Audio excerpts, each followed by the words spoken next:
Hi there. Today I'm going to go through our latest software which has been designed to serve the refineries and chemical sites to improve the operation of their fired heaters. Now, the three main ultimate goals of the program are to improve asset management, safety, and reliability. Now, the program has a number of very powerful tools and features such as operator training simulation, live data monitoring, and Hazardous wizard. However, today I'm just going to focus on a very small aspect of the simulator tool, which demonstrates why this is the best tool to train your operators. The screen that you can see now is the Control Room HMI screen that your operators will see. One of the things that I'd like to clarify at this point is that the program is completely customizable, so that this will be an exact mirror or copy of what is shown in your control room. This means that the training and all of the other tools within the program is highly specific and relevant with maximum clarity. That alone is an amazing benefit and advantage to using this tool. In addition, all the heater system logics and BMS logics can be incorporated into the program. So this means that the simulation will behave exactly as the real heater would. This means that the alarm and trip points, the instruments and tag numbers are all reflective of a particular heater that you have on site.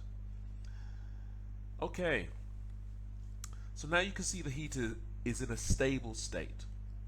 The process is flowing, the main fuel and pilot lines are running, the combustion air fan is also running steadily.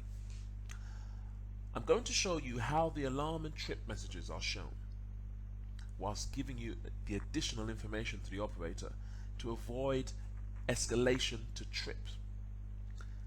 This means that unnecessary downtime and the huge disruption associated with these trips and economic losses, this means these can be mitigated significantly.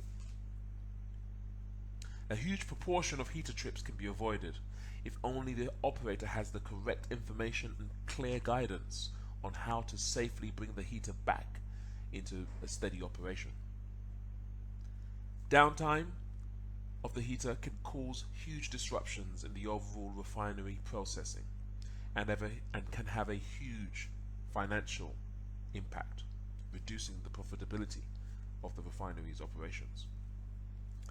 Therefore, eliminating or significantly reducing the occurrence of these so-called avoidable trips means huge cost savings for refineries and an improved overall reliability and, of course, safety.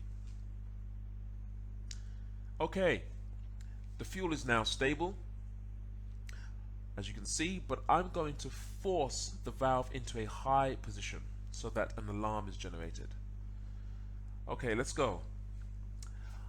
I access the control buttons by clicking this button here.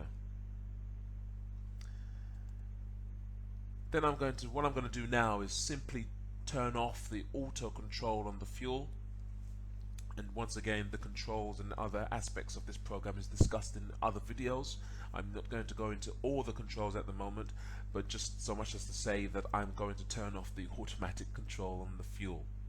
So this means now I have full manual control over the fuel.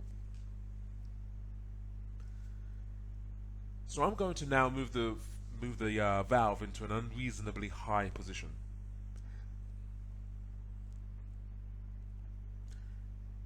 You can see now the alarm state has become active and we have a high fuel flow alarm generated.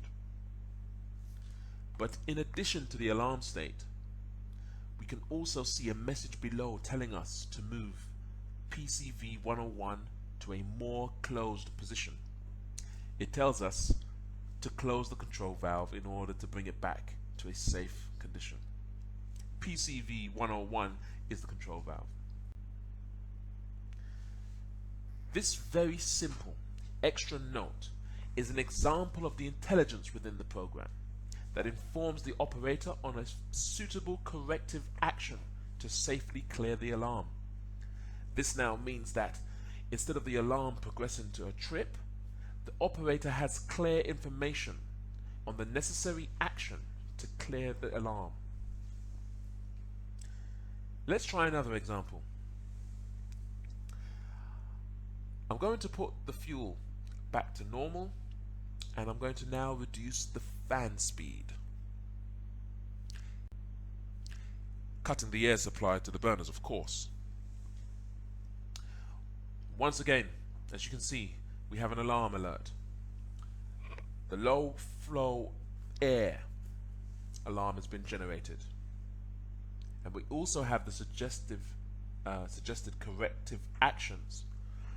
In this case, it mentions increasing the fan speed of the, increasing the speed of the fan. Once again, all recommended actions with the respective tag numbers are completely tailored and specific to your particular heater on site. This advice is not generic, but very specific, since every heater is different in some way or another, and a different and each of them have a different operational philosophy. These differences have been incorporated into the program for your heater, so that the advice will be relevant, specific, and effective. That's all we have time for now in this video, but feel free to contact us for further information, or if you would like to trial the program for a particular heater that you have on your site. Thank you for your time.